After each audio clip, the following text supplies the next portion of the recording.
Hello दोस्तों, भारती family blog में आप लोग का स्वागत है।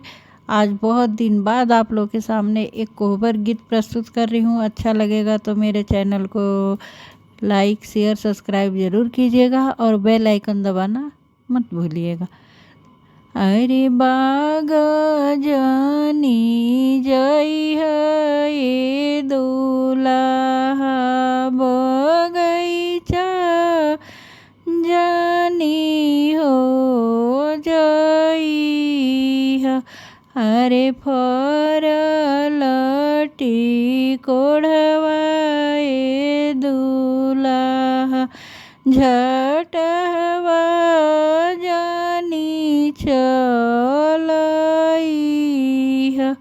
अरे बाग हम जइबे आम बगैचा हम हो जइब।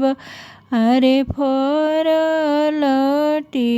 कोढ़वाए आम झटवा हम चलइब। अरे माड़ो जनी जई है ये दूल्हा मड़ौआ जानी हो जई है।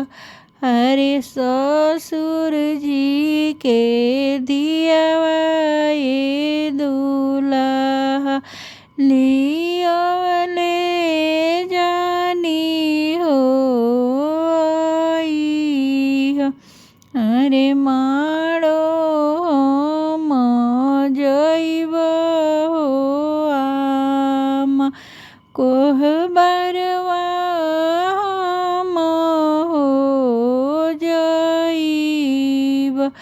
अरे ससुर जी के दियावा हो आम लियवले हम हो आइब। अरे लाड़ो बाड़ी लड़िका